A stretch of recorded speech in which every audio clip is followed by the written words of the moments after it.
Bonjour à toutes et à tous et bienvenue dans cette émission spéciale sur l'intégration professionnelle des réfugiés en France. Bienvenue pour ce colloque Destination Emploi organisé par la Fédération des Crépis. Il faut savoir que les Crépis sont des clubs d'entreprises partenaires de l'insertion. Ce sont des TPE, des PME, des grands groupes. Il y en a 16 en France, des clubs Crépis, on va en parler. Et la Fédération des Crépis a lancé, voilà 3 ans maintenant, une action qui s'appelle Destination Emploi, avec l'appui du ministère de l'Intérieur, pour travailler sur l'intégration professionnelle des étrangers primo-arrivants en France. Entre parenthèses, sachez qu'il y a eu l'année dernière 275 000 titres de séjour délivrés par la France. Alors que s'est-il passé depuis 3 ans avec ce programme Destination Emploi qui leur est destiné?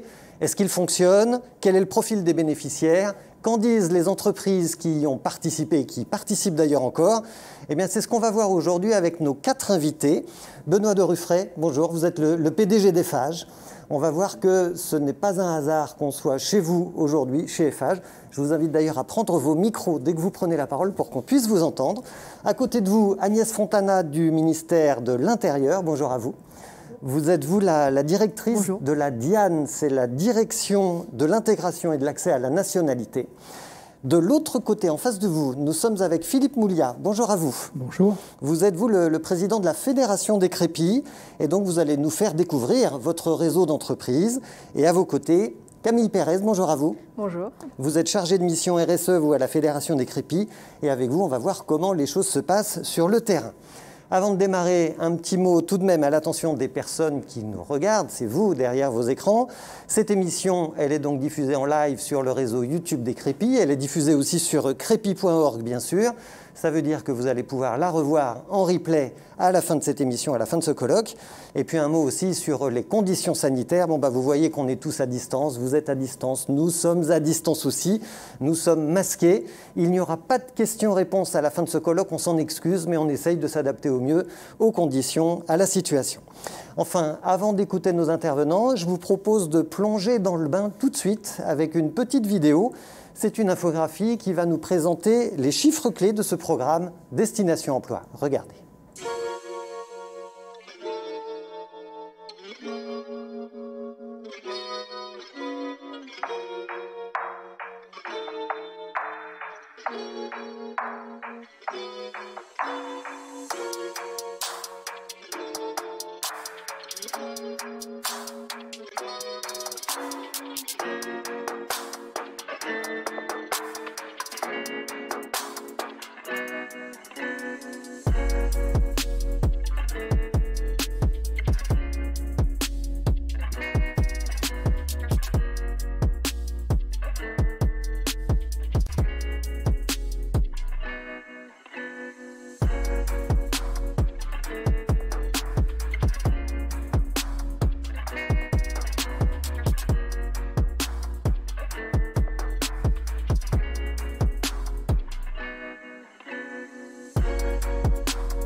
Vous l'avez vu, 200 entreprises mobilisées depuis 3 ans pour ce programme Destination Emploi. Philippe Mouliat, bonjour à vous donc.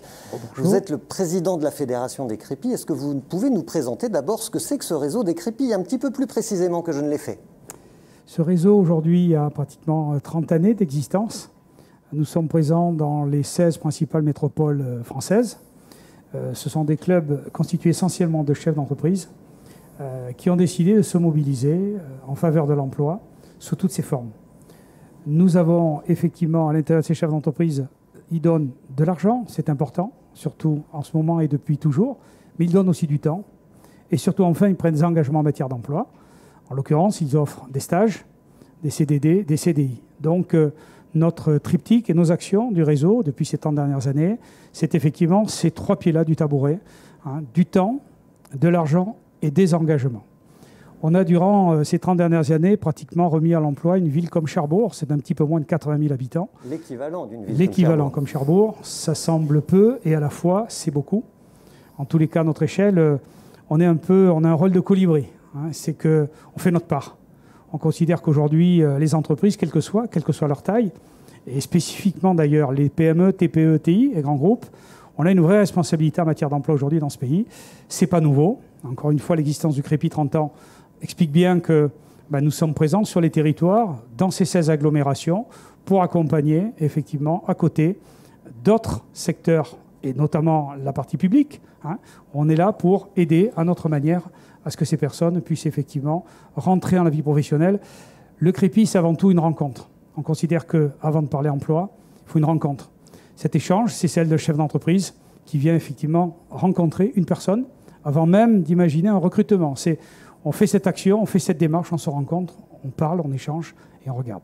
Rapidement, un petit mot sur les secteurs d'activité des entreprises qui constituent le réseau des Crépis. C'est tout secteur d'activité. Principalement, à l'origine, c'était effectivement le secteur du BTP. Mais aujourd'hui, nous avons l'industrie aéronautique, la chimie, la grande distribution, l'agroalimentaire. C'est vraiment tous les secteurs d'activité sont représentés. Merci à vous. À vos côtés, Camille Pérez. Bonjour à vous donc. Est-ce que vous pouvez nous parler un petit peu plus de cette action Destination Emploi que vous pilotez de près? Alors l'action Destination Emploi, c'est une action phare en fait, du réseau Crépi. Et les responsables de Crépi qui ont mené l'action sont vraiment très, très fiers de cette action et d'avoir en fait, accompagné 228 personnes vraiment déterminées. Vraiment, c'est un peu le mot-clé qui revient des participants qu'ils ont accompagnés. Ça leur fait vraiment plaisir de voir cette motivation. Parce qu'en fait, quand on s'inscrit dans Destination Emploi, c'est vraiment pour trouver un emploi. C'est 228 personnes qui viennent de 42 pays différents. Leur objectif, c'est vraiment l'intégration professionnelle. Donc ce sont des étrangers primo-arrivants qui s'inscrivent dans l'action. Et en fait, ça veut dire qu'elles sont sur le territoire français depuis moins de 5 ans, qu'elles sont signataires du CIR. Le CIR, c'est le contrat d'intégration républicaine. Et donc elles sont accompagnées sur le temps long avec le réseau Crépi. C'est un accompagnement qui dure de 6 à 8 mois. Et donc pour 7 personnes sur 10, c'est une solution professionnelle. C'est un accompagnement qui consiste en quoi précisément? Alors cet accompagnement qui dure donc 6 à 8 mois, il est composé d'ateliers collectifs, d'entretiens individuels, mais également de mise en relation avec les entreprises. C'est vraiment le point clé de Destination Emploi, cette relation avec l'entreprise. Comment est-ce qu'ils arrivent jusqu'à vous? Parce qu'ils arrivent de tous ces pays que vous avez cités, ils arrivent dans le réseau des Crépis, mais par quelle magie? Quel est le circuit? Alors, les personnes sont sourcées avant de rentrer dans l'action. Elles sont orientées notamment par l'OFI ou alors par des secteurs, des partenaires en fait, plus locaux des Crépis. Ça peut être des associations. Voilà, donc elles arrivent par ce biais-là. Et ensuite, elles s'inscrivent sur un parcours long. Et nous avons déjà réalisé donc 3 sessions de Destination Emploi et ça a pris en force à chaque année. Merci à vous. Je vais me tourner vers Agnès Fontana. Bonjour à vous. Bonjour. Alors vous représentez donc le ministère de l'Intérieur. Est-ce que vous pouvez nous dire quels sont les grands chiffres qu'il faut connaître pour planter le décor du sujet qui nous préoccupe aujourd'hui? Oui, bien sûr. Les grands chiffres, c'est, comme vous l'avez dit, 275 000 premiers titres de séjour délivrés l'an dernier, en 2019. Les 2 principales masses au sein de ces titres, ce sont les étudiants et l'immigration familiale, avec pour chacun de ces groupes 33% du total. 14% pour l'immigration professionnelle et un petit peu plus de 13% pour des réfugiés et autres bénéficiaires de la protection internationale de la France. Et pourquoi est-ce que vous travaillez avec la Fédération des Crépis aujourd'hui? Parce que c'est essentiel. Toute la politique de l'intégration ne peut pas être reportée par l'État. L'État ne peut et ne sait pas tout faire. Et donc, il doit s'appuyer pour cette politique de l'intégration qui est pluridisciplinaire, qui touche à tous les domaines de la vie. Il doit s'appuyer sur un réseau de partenaires. L'intégration, c'est une politique très partenariale. Et parmi ces partenaires, bien évidemment, le monde économique est incontournable pour tout ce qui concerne l'emploi, parce que c'est le monde économique qui sait faire. C'est le monde économique qui emploie, qui sait sait de qui il a besoin, qui sait aider les gens à aller vers l'emploi. Et donc, au sein du monde économique, le réseau des crépis est vraiment un partenaire exemplaire avec cette opération Destination Emploi qui est vraiment un modèle en termes d'accompagnement individuel, en termes d'accompagnement sur la durée, en termes d'actions concrètes. Et donc, c'est un partenaire que nous avons plaisir à soutenir pour cette dimension intégration économique et par l'emploi. Merci pour ces paroles. On va essayer de regarder tout de suite ce qu'en disent les dirigeants d'entreprise qui participent à cette action Destination Emploi. On va le regarder en vidéo. Parole d'entrepreneur tout de suite avec Laurent Dupont. Il est DRH des centres de formation d'apprentis du BTP. Regardez.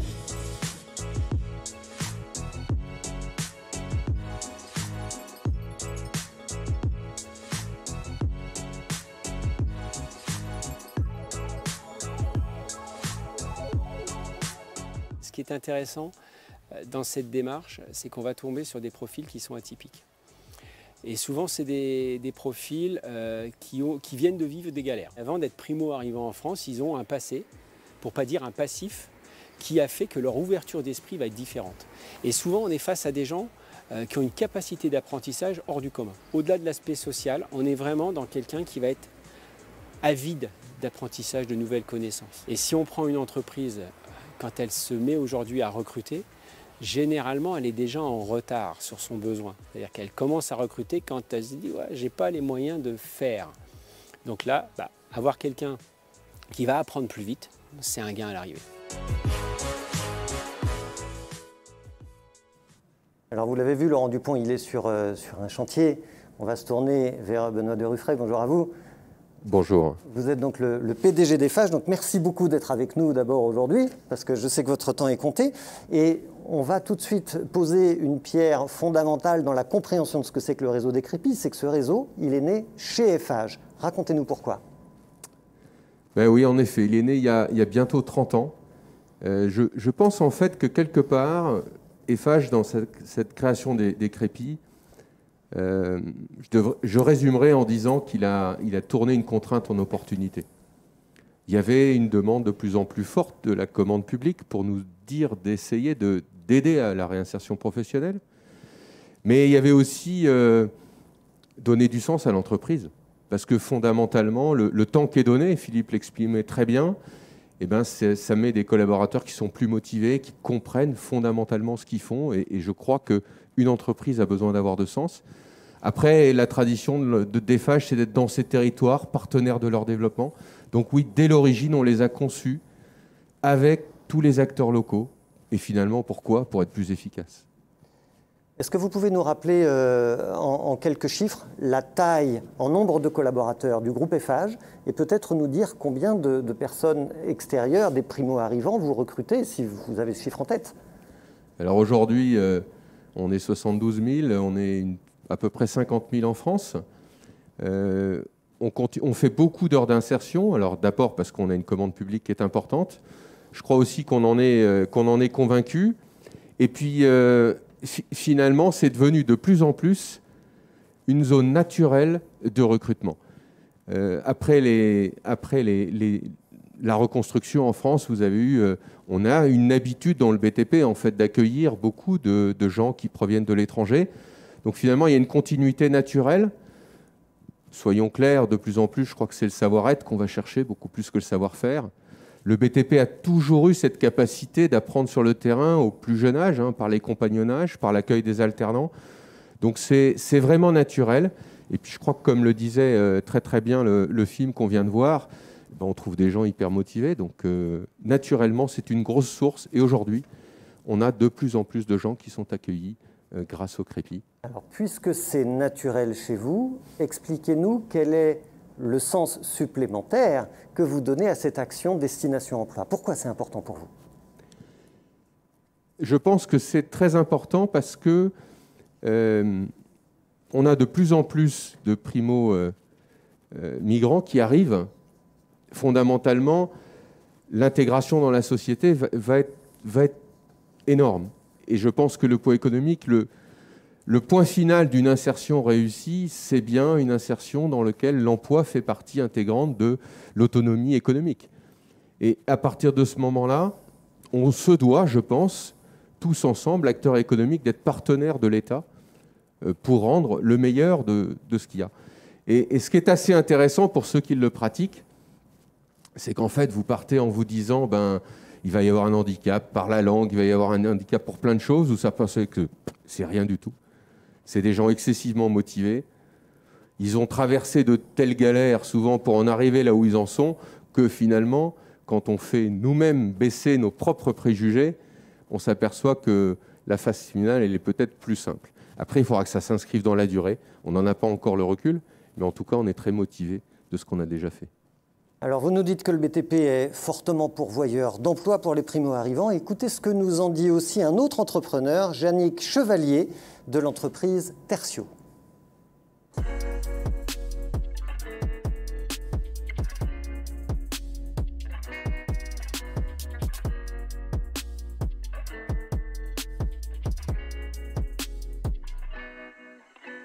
Je suis le directeur de la société Tertio, qui est une filiale du groupe Stimo. Alors Tertio, c'est justement un ensemblier qui réalise tous les travaux techniques. Ça veut dire du courant fort, donc l'électricité, du courant faible, tout ce qui est câblage informatique, tout ce qui est contrôle d'accès, un petit peu de détection incendie. C'est aussi de la plomberie et de la climatisation. On a pris parti par le groupe.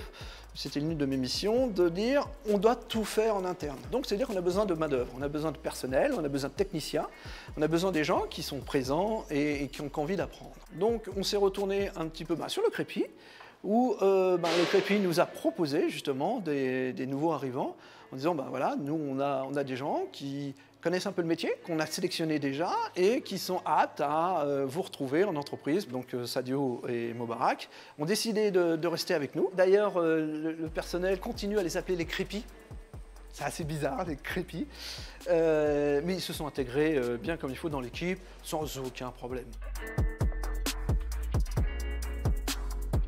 On est content du Crépi et justement des ressources qu'ils nous ont proposées. On a eu 5 personnes, on en a embauché 2. Aujourd'hui, on ne le regrette pas. On ne le regrette pas du tout. Nous, on a besoin de personnel, mais on a aussi besoin de compétences où on sent que la compétence va être acquise rapidement et on rencontre avec ces personnes qui nous rejoignent une envie de vouloir travailler. Et ça nous fait du bien aussi. Ça nous fait du bien.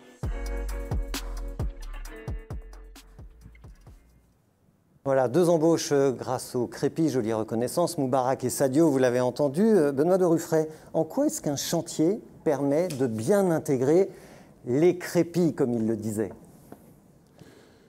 Je pense que le chantier, d'abord, c'est toujours une aventure collective. On ne fait rien seul. On est intégré à une équipe. Naturellement, quand on a le savoir-être et la volonté de vouloir faire partie de ces équipes, on a déjà fait une grande partie de l'insertion. On a des gens qui ont parfois connu les mêmes difficultés, qui sont présents, donc qui vont être naturellement des relais. Ça permettra de les accompagner. Derrière le savoir-faire, il y a beaucoup de choses qui s'acquiescent sur le terrain. Et puis fondamentalement, quand on lève la tête et on regarde tous ceux qui ont commencé sur le terrain et qui ont parfois atteint des très grandes responsabilités, je crois qu'on est un secteur où, heureusement, l'ascenseur social marche encore à fond. Et vous en êtes fiers, manifestement?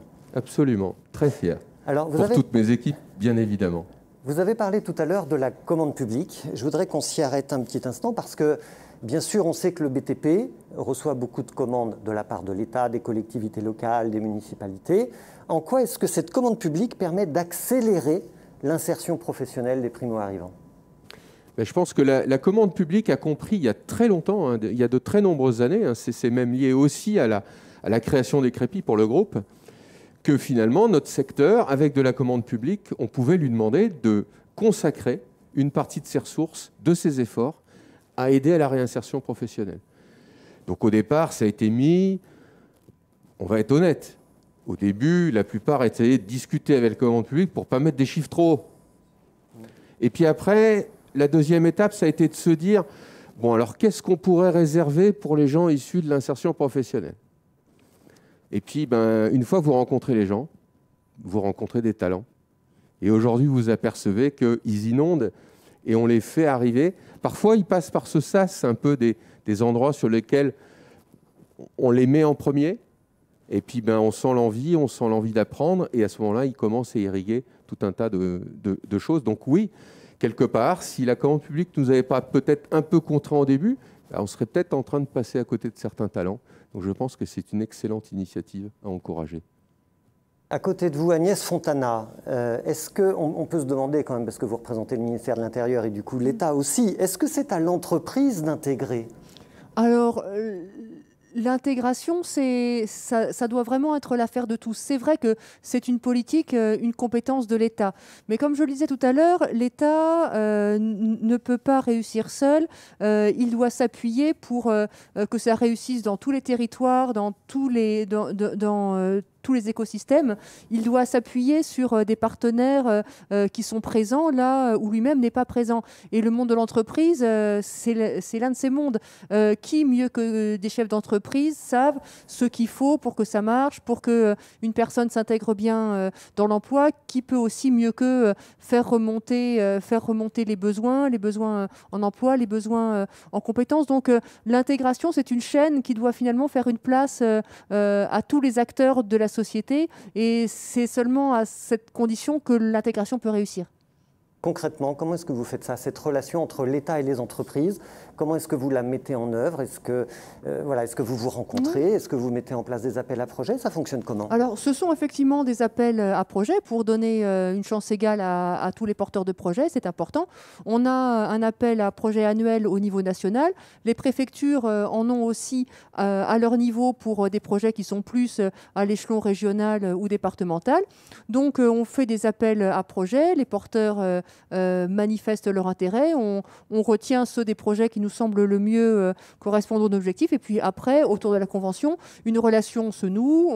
On rencontre les porteurs de projets. On observe comment le projet se développe. On apprend beaucoup en observant ces projets. On fait évoluer le projet, le cas échéant, avec le porteur. Une relation sur plusieurs années peut s'installer. Et c'est très riche, très intéressant. C'est une dimension passionnante de la politique d'intégration. Il y a beaucoup d'entreprises qui postulent à ces appels à projets? Des entreprises un petit peu moins. Il y a beaucoup d'associations. Évidemment, beaucoup d'associations sont présentes sur la dimension linguistique, sur la dimension accès au droit, sur la dimension aussi sportive et culturelle. Maintenant, depuis quelques années, nous essayons de mettre très en avant l'intégration professionnelle qui doit être une priorité parce que c'est vraiment un pilier de l'intégration. L'intégration se fait vraiment quand la personne est active sur le marché de l'emploi. Et donc, c'est pour ça que nous apprécions, nous avons un petit peu moins d'acteurs sur ce domaine et c'est pour ça que nous apprécions d'autant mieux le projet Destination Emploi du CREPI. Et alors, vous avez dit aussi que vous sélectionnez les projets lorsqu'ils vous parviennent. Quels sont les critères que vous retenez pour sélectionner un bon dossier, un dossier un peu moins bon que les autres? Qu'est-ce qui compte le plus, à vos yeux, dans les programmes que vous souhaitez accompagner financièrement? C'est la finalité. Est-ce que l'intégration ressort bien parmi les finalités du projet? Est-ce qu'il peut utilement contribuer ce projet à l'intégration? C'est la façon dont le projet est pensé et finalement la qualité du projet en termes de savoir-faire et notamment en termes d'accompagnement individuel. Est-ce qu'on accompagne la personne individuellement? Est-ce qu'on s'est donné les moyens de s'attaquer, le cas échéant, à tous les freins périphériques à l'emploi que la personne peut avoir? Est-ce qu'on s'est donné les moyens d'appréhender la personne dans sa totalité, pas seulement comme force de travail, mais comme personne? Est-ce qu'on se donne les moyens de l'aider dans un peu toutes les dimensions qui peuvent faire obstacle entre elles et l'emploi? Voilà, c'est la qualité de l'accompagnement individuel, la prise en compte de la personne dans son intégralité, et puis l'expertise aussi du monde économique, la proximité avec le monde de l'entreprise qui va garantir le succès du projet. Quels sont les budgets que vous mobilisez dans l'année pour pour soutenir ce type de projet-là? Alors, en 2020, l'intégration, c'est 277 millions d'euros. Le gros morceau, ce sont les formations civiques et linguistiques qui sont mises en œuvre par notre partenaire LOFI, qui est aussi un gros acteur du sourcing, comme ça a été dit dans l'une des vidéos. Ce qui concerne plus spécifiquement l'accompagnement au-delà des formations civiques et linguistiques, donc ce qui concerne par exemple le Crépi, c'est 44,5 millions d'euros en 2020. Ce sont des projets qui ont pas mal augmenté sur les dernières années parce qu'il y a cette prise de conscience que l'intégration est quelque chose d'absolument fondamental et que dans les années précédentes, on n'en avait peut-être pas fait assez. Alors, vous avez bien parlé de l'accompagnement individuel qui est essentiel à vos yeux. Du coup, on va se tourner vers Camille Pérez. Camille Pérez, donc je rappelle, vous êtes chargée de mission RSE à la Fédération des Crépis.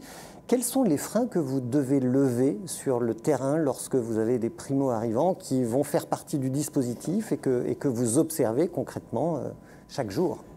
Alors, ce qu'on peut observer parmi les participants que nous accompagnons dans Destination Emploi, c'est qu'elles ont très souvent un niveau de français assez faible. 8 personnes sur 10 a un niveau débutant en français et ça peut, pour les entreprises, être un frein à l'embauche. L'entreprise va se demander si la personne va réussir à s'intégrer en entreprise si elle ne comprend pas les consignes, par exemple.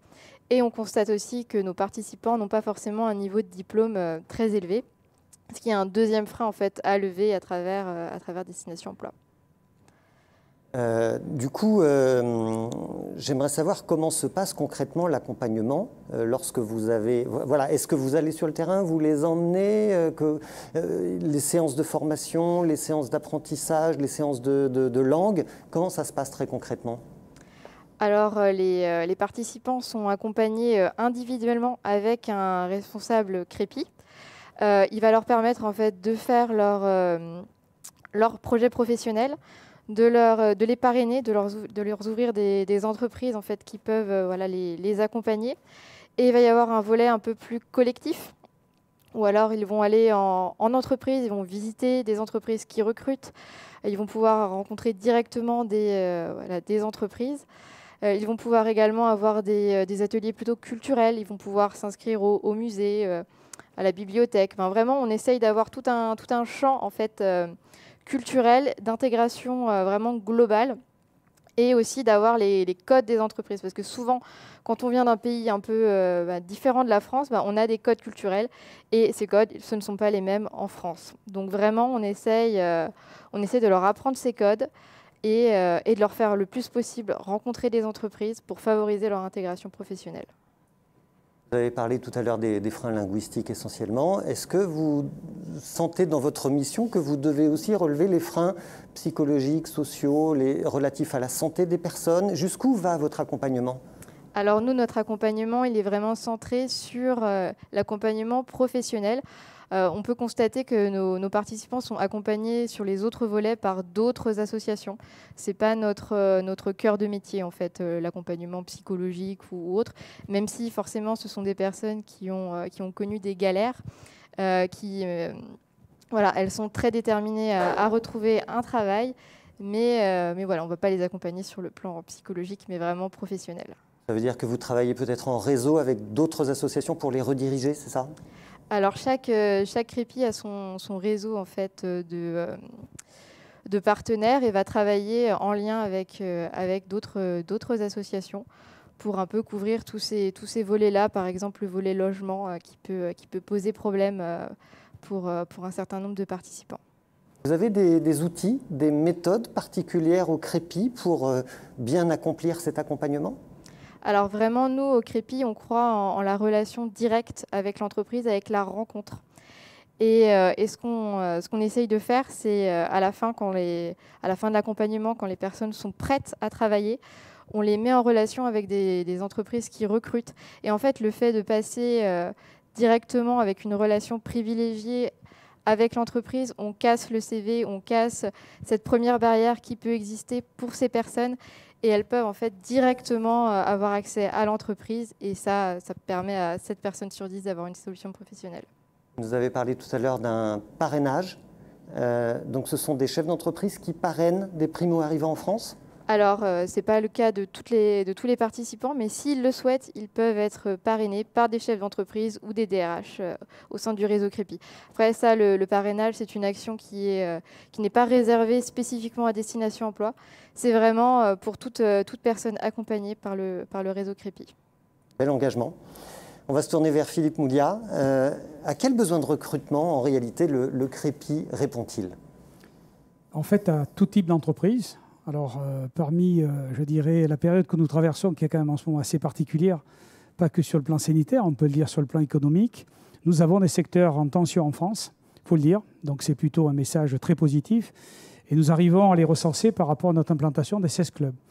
Donc, je parle en l'occurrence de l'agroalimentaire, la logistique, le médico-social, l'agriculture. Donc, il y a aujourd'hui sur le territoire, dans cette période extrêmement compliquée, des opportunités. Alors, là aussi, ça va dépendre du chef d'entreprise. Est-il prêt à recevoir des profils différents? Est-il prêt à regarder autre chose que le CV? S'intéresse-t-il à la personne, à son histoire? A-t-il envie de passer un bout de chemin, un bout de vie? Quand on est dans une entreprise, on y passe du temps, on y travaille, on y rencontre du monde. Et donc, on a d'abord une autre posture à avoir en tant que chef d'entreprise que le prisme habituel, qui est celui du CV. Je le dis encore, c'est la rencontre. Donc, dans ces secteurs en tension, on a aujourd'hui des entreprises qui sont effectivement en demande. Et notre rôle, c'est de mettre dans une relation la plus directe possible ce lien-là entre cette demande et cette attente possible. C'est aussi intéressant parce qu'on se rend compte qu'on parle souvent du frein de la mobilité en France. C'est vrai et c'est pas vrai. Encore faut-il qu'on mette en face des mobilités toutes les explications qui vont avec la mobilité. Si c'est simplement pour dire il faut aller à Brest pour travailler, ce n'est pas une réponse. Est-ce qu'à Brest, on peut trouver facilement un logement? Qui peut m'accompagner? Qui peut m'aider dans certaines démarches? Alors je ferai l'effort et j'irai s'il faut pour me reconvertir dans telle ou telle activité. Alors, je crois que la force du réseau, c'est cette mise en relation des acteurs, à la fois des secteurs en tension. On parle beaucoup de secteurs qui, effectivement, malheureusement, ont de grandes difficultés, mais on sait à peu près que dans les 15 ans qui vont arriver, 75% des emplois connus, aujourd'hui, auront disparu sur la forme actuelle. Alors c'est un message d'espoir que je donne, c'est que c'est plein de nouvelles activités, c'est plein de nouveaux métiers, encore faut-il être curieux, encore faut-il regarder devant, et je dirais que les entreprises qui rejoignent le Crépi, elles doivent avoir fondamentalement cette envie de rencontre et de se dire je me projette, quelle que soit la période. Agnès Fontana, ce regard à 360 degrés sur l'ensemble des préoccupations qui concernent l'intégration des primo-arrivants, ça c'est un critère, par exemple, que vous retenez en particulier lorsque vous sélectionnez les dossiers? Oui, c'est fondamental. L'expérience des années récentes, acquise non seulement sur les étrangers primo-arrivants, mais sur l'ensemble des personnes qui peuvent connaître des difficultés, montre que l'accompagnement global est la clé du succès. Philippe Mouliat, je reviens vers vous parce que vous nous avez dit voilà, il faut peut-être faire tomber les ornières, regarder les personnes différemment. Et du coup, ce que vous êtes en train de dire en filigrane, c'est qu'il faut non pas privilégier le savoir-faire des personnes qui cherchent du travail, mais leur savoir-être, si je comprends bien. C'est fondamental. Là encore, si le CV est effectivement aujourd'hui un premier pas, en tous les cas une première présentation de soi, sincèrement, sur un papier, 21-7, que ça soit recto ou verso, est-ce véritablement suffisant pour se faire une idée? Je ne le crois pas. Aujourd'hui, les entreprises disposent de tous les moyens pour former. On n'a jamais eu autant de moyens à disposition qu'en simplement, sur ces 5 ou 10 dernières années, on peut accompagner toute personne et en la formant, la faire progresser. Encore faut-il s'intéresser à elle, savoir ce qu'elle veut faire, essayer de voir si nous avons des aspirations communes. Donc oui, aujourd'hui, l'entreprise doit changer son modèle. Il n'y a pas effectivement que simplement le CV pour imaginer pouvoir recruter quelqu'un. Je crois que cet intérêt doit être réciproque. Voilà, c'est un parcours de vie qu'on décide de faire ensemble, pas simplement un contrat, un papier, un engagement. C'est, je dirais, une obligation d'aller à la découverte de l'autre. La réciproque est vraie, je crois que d'ailleurs aussi. Est-ce qu'aujourd'hui, ceux qui ont envie de rentrer dans cette entreprise, ils ont envie d'en savoir un peu plus? Ils ont envie de savoir qui est derrière cette entreprise. Elle est composée de qui? Quelles sont ses valeurs? Il y a du sens. Je crois qu'on revient à des choses qui existaient par le passé. qui sont à nouveau d'actualité, et ça a enfin donné du sens de son action, mais dans les deux sens. Ce n'est pas descendant, hein, c'est un échange, donc ça peut fonctionner, ça peut ne pas fonctionner, mais je crois que ce n'est pas un effort qu'il faut faire, c'est la responsabilité de chacun d'entre nous de regarder l'autre différemment, sans jugement, et de donner la chance. Je crois que tendre la main, aujourd'hui, c'est aussi important que tout ce qu'on peut mettre comme dispositif à côté d'accompagnement. Je reviens sur la notion de savoir-être. Quelle est votre définition du savoir-être? La curiosité, l'engagement, la spontanéité, l'envie de faire, l'envie de croire, se projeter. Des choses assez simples, et je crois que seul l'échange permet de découvrir cet intérêt que la personne peut avoir. Il n'y a pas d'interdit. Je crois que c'est ça, en fait. Hein. Ce savoir-être, c'est être à l'écoute, être conscient de la période dans laquelle on est aujourd'hui. Elle est compliquée, certes, mais je crois que dans l'histoire, il y a eu des affaires, des moments aussi compliqués pour d'autres raisons. À l'inverse, moi, je suis intimement persuadé que nous n'avons jamais eu autant d'opportunités qu'en cette période. Camille Pérez, vous qui êtes sur le terrain, qui observez tout ce qui se passe, quelle est, selon vous, la plus grande qualité des personnes primo-arrivantes qui cherchent un emploi aujourd'hui en termes de savoir-être, par conséquent? Eh bien, elles sont extrêmement curieuses, elles sont très, très volontaires, en fait, pour aller dans ces ateliers collectifs, ces visites d'entreprise, ces relations directes qu'elles peuvent avoir. Et ce qu'on retient, c'est vraiment leur détermination à cet emploi. Et vraiment, même en emploi, en fait, elles sont extrêmement motivées. Pour vous donner un exemple, j'ai au Crépi Pyrénées un candidat qui venait à pied en entreprise tous les jours. Et jusqu'au moment où en fait, le Crépi a fait le lien avec l'entreprise et le participant pour qu'il puisse en fait avoir du covoiturage et arrêter d'aller à pied tous les matins dans l'entreprise qui lui prenait énormément de temps. Cette détermination, c'est ça qui vous marque le plus chez les candidats à l'emploi. Allez, on va repartir sur le terrain. Parole d'entreprise avec cette fois Philippe Collonges. Il est DSI, directeur service informatique, dans le secteur de la santé.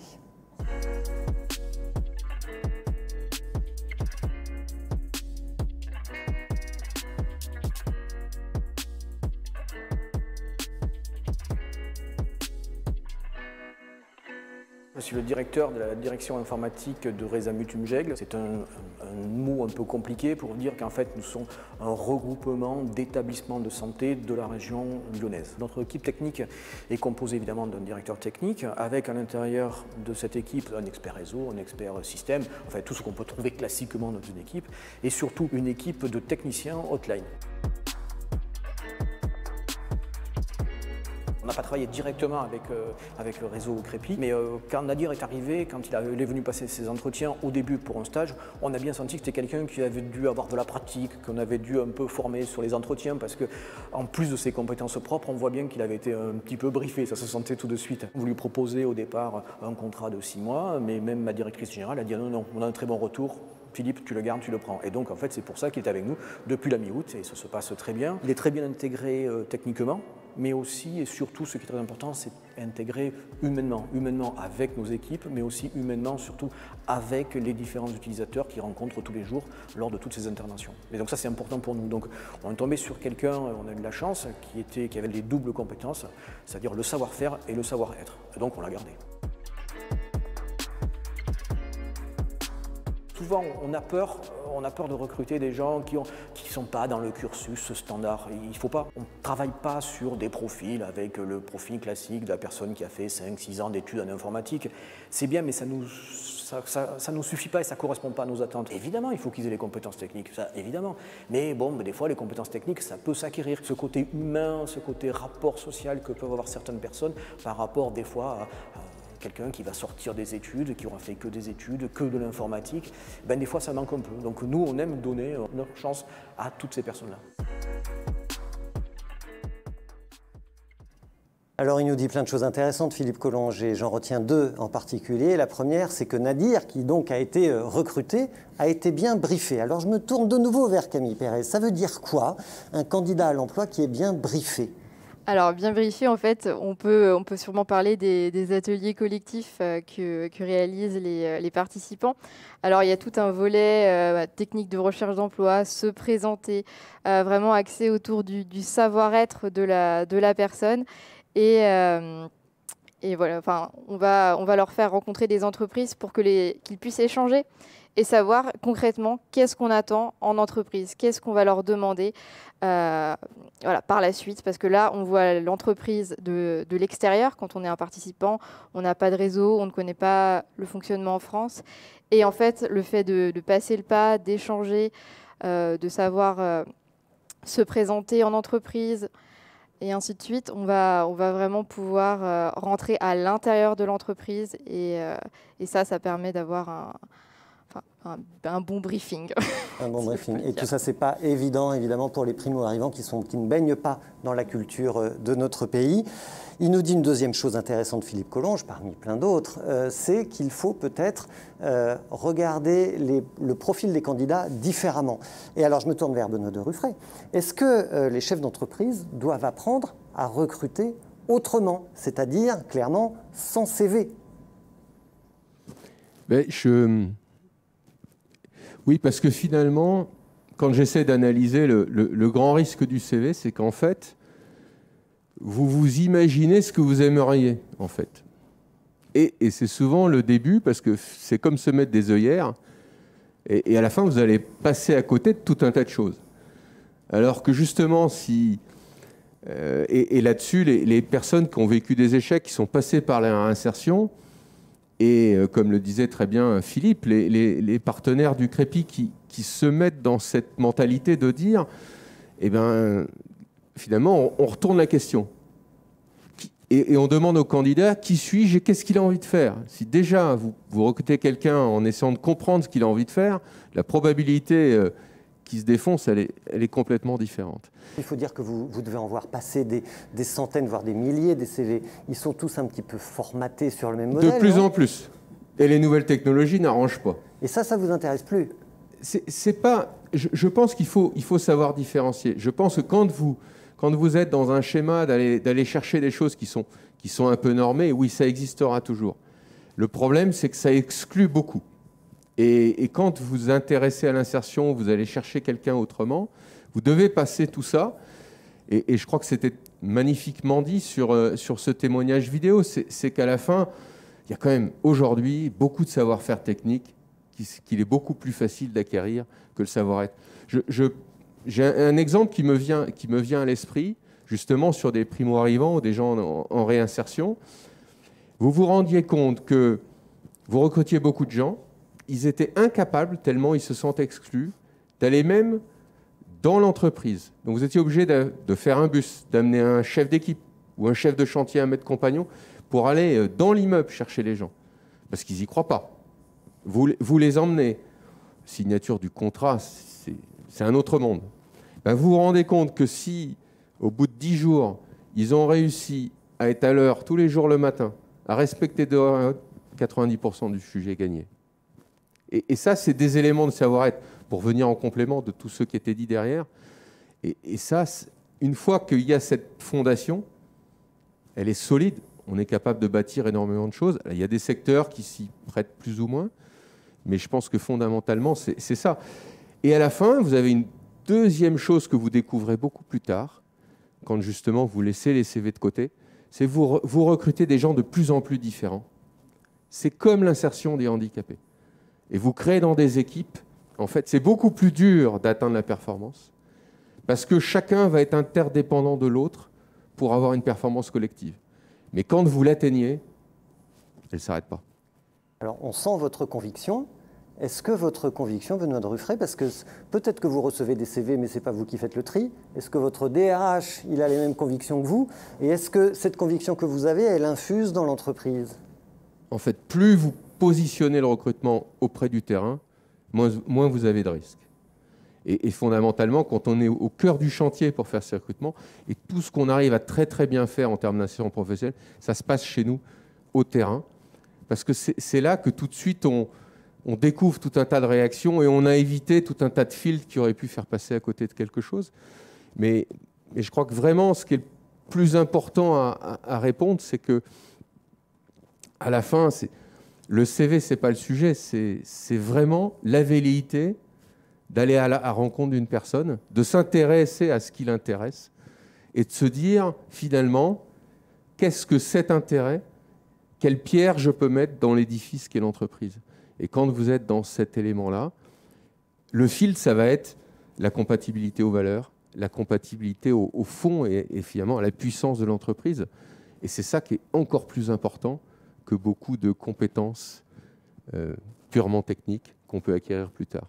Alors, je comprends bien ce que vous me dites. En revanche, ça n'est quand même pas la réflexion la plus naturelle chez les DRH en général, dans les entreprises en général. Alors, je vous repose ma question. Est-ce que les chefs d'entreprise doivent apprendre à recruter différemment? Et je vais l'expliquer autrement. Est-ce que les entreprises doivent reconsidérer radicalement leur méthode de recrutement? Je parle des entreprises en France. Je pense que le meilleur recrutement, c'est un recrutement dans lequel vous cherchez une approche de l'homme à 360 degrés. Et du coup, vous allez aller chercher tous ces éléments d'équilibre. Et là, vous irez au plus profond. Et oui, je confirme et j'en suis convaincu, le CV est un élément, mais un tout petit élément parmi beaucoup d'autres. Et dans le CV, on indique généralement une ligne ou plusieurs lignes concernant les diplômes. C'est important, le diplôme? Heureusement que les diplômes ne font pas tout.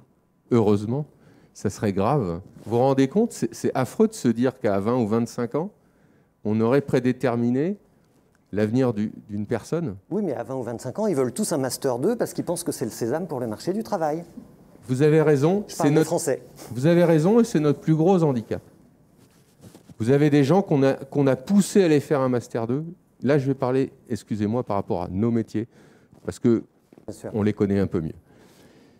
Et vous avez des gens qu'on a poussés très longtemps à faire des masters et autres, et qui finalement auraient peut-être eu un parcours beaucoup plus épanouissant pour eux s'ils étaient allés au plus tôt au contact d'un métier manuel en l'apprenant. Et je pense qu'on a trop poussé le curseur là-dessus, alors qu'on avait une vraie intelligence. Puisqu'ils ont fait ce Master 2, cette intelligence, ils l'auraient gardée.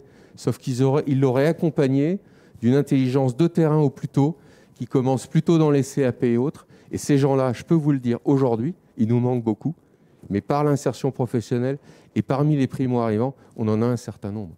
Parce qu'eux, ils vont aller directement au terrain. Et on ne dit évidemment pas que les primo-arrivants ne sont pas diplômés, parfois bien au contraire. Agnès Fontana, justement, alors pourquoi est-ce qu'en France, les diplômes étrangers sont si peu ou si mal reconnus? Alors, il y a tout de même des éléments. Je mets à part l'Union européenne, bien entendu, où nous avons un système de reconnaissance mutuelle.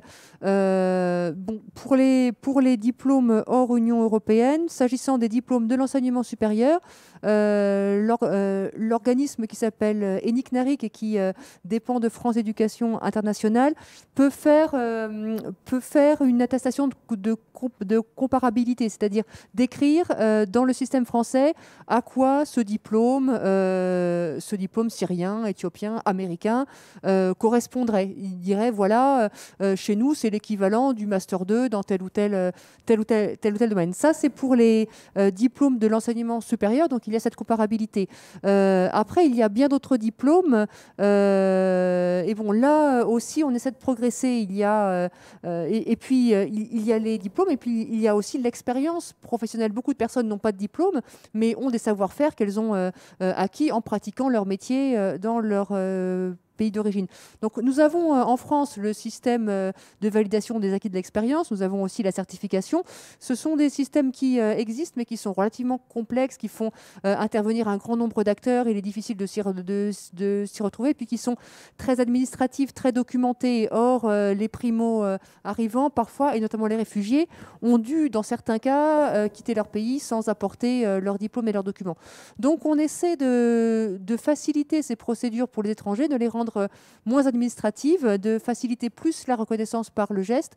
On travaille pour ça avec l'AFPA. C'est surtout le ministère chargé du Travail en fait, qui a ce chantier, et notamment une belle expérience très innovante qui s'appelle 1000 parcours VAE pour les étrangers, et qui consiste à mieux accompagner les étrangers dans ce parcours de validation de leurs acquis. Et puis, il y a des expériences innovantes au niveau local, notamment dans la région Rhône-Alpes. Ce sont des expériences que nous suivons, bien sûr, et que nous soutenons. Donc oui, le défaut de reconnaissance des qualifications et plus largement des expériences et des compétences des étrangers, c'est quelque chose sur lequel nous ne sommes pas forcément très performants en France, mais il y a beaucoup de chantiers en cours. C'est un objectif qui est identifié, et il y a des chantiers en cours pour essayer de progresser sur ce point dans l'intérêt mutuel, évidemment, des entreprises et des étrangers.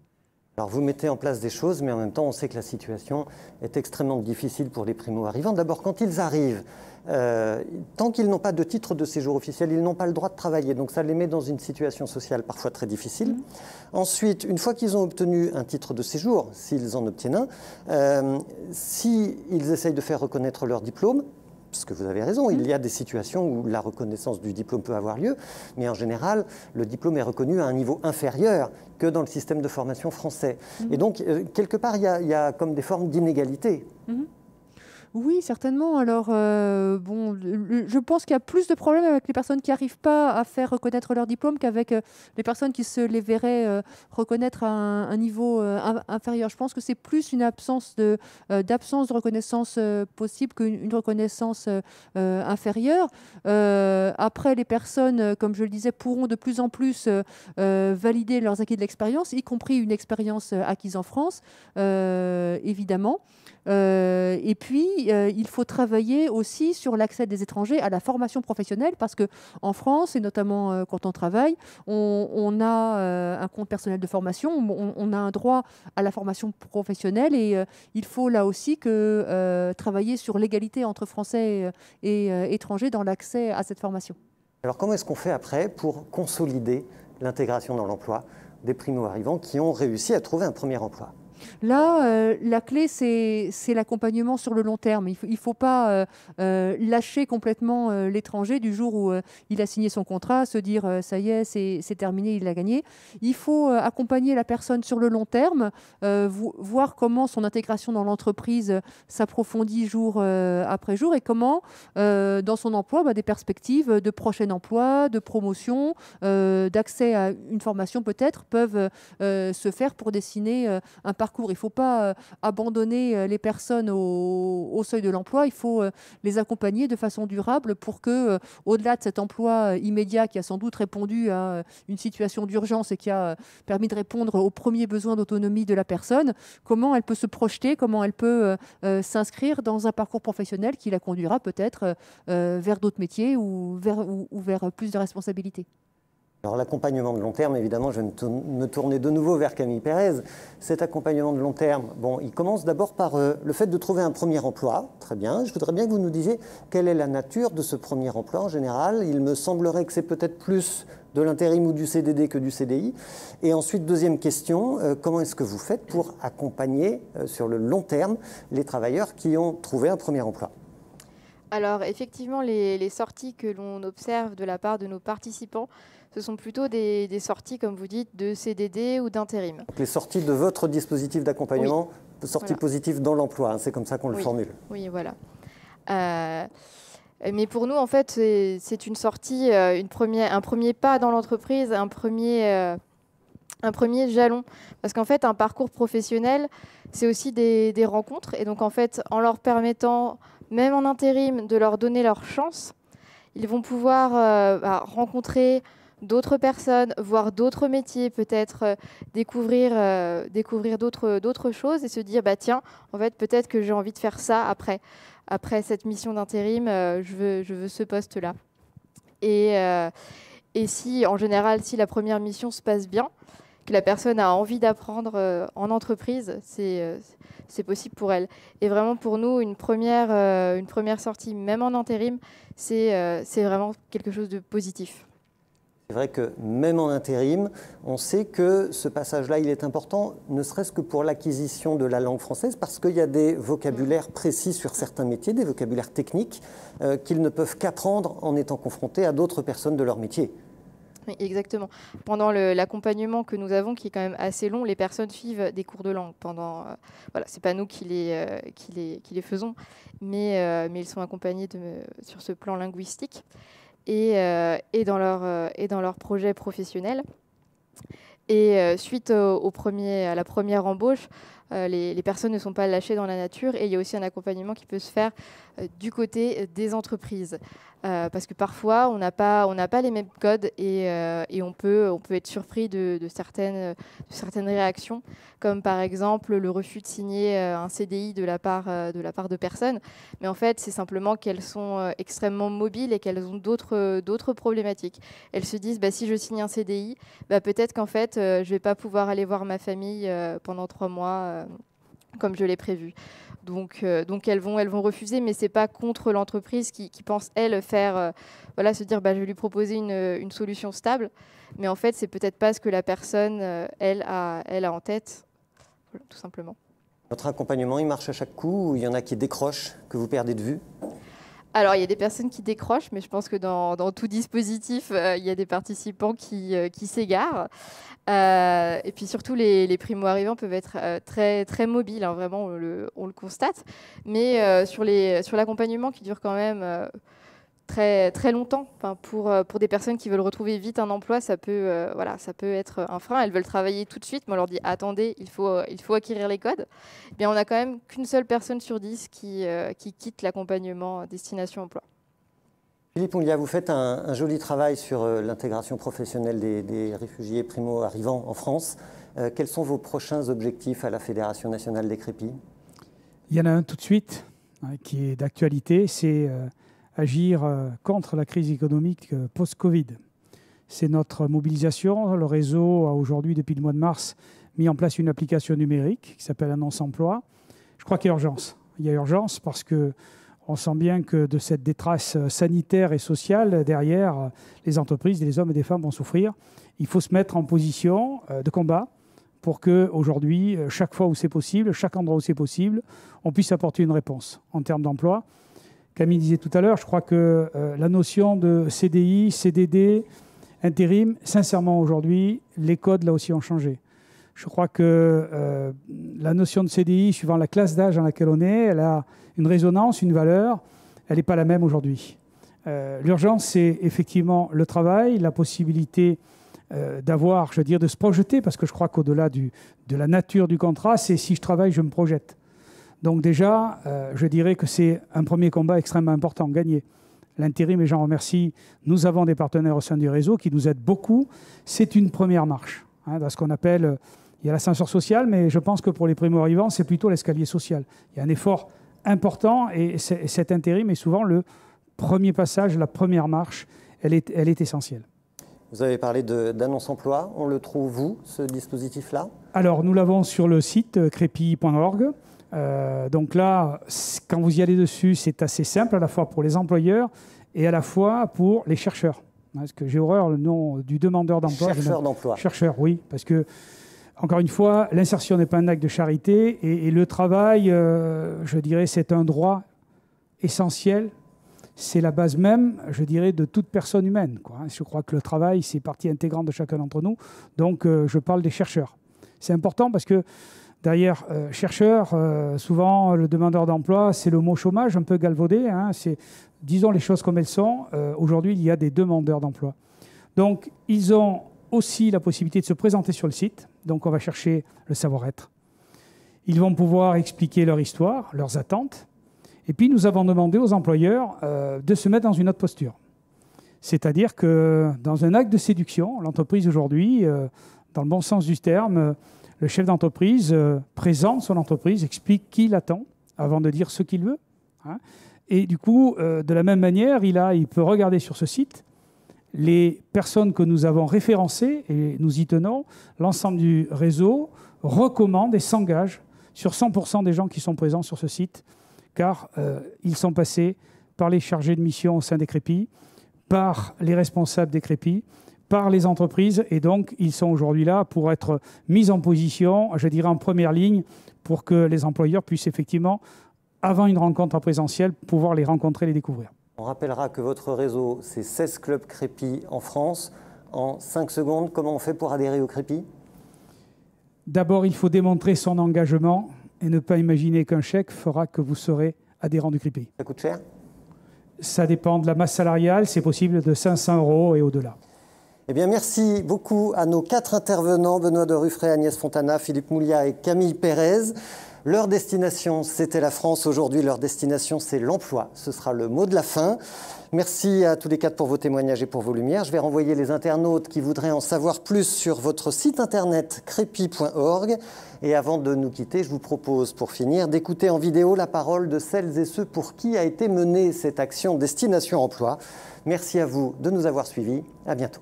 Je m'appelle Moubarak et prénom c'est Djibril.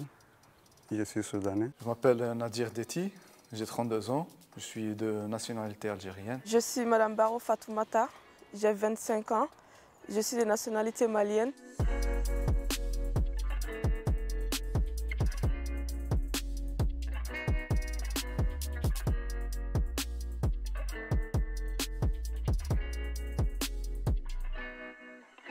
Au Mali, j'étais étudiante. J'ai fait une école professionnelle pendant 4 ans où je me formais dans la comptabilité. Depuis 16 ans que j'ai commencé à cultiver avec mon père, donc j'ai appris ce métier-là en grandissant avec la famille. J'ai fait un bac+5 en informatique. Après obtention de mon diplôme, j'ai travaillé pendant 4 ans. J'étais en poste en tant qu'ingénieur informatique. Aujourd'hui, je suis en CDI. Effectivement, j'ai trouvé un poste technicien système et réseau dans la spécialité que je recherchais. Actuellement, je suis embauché.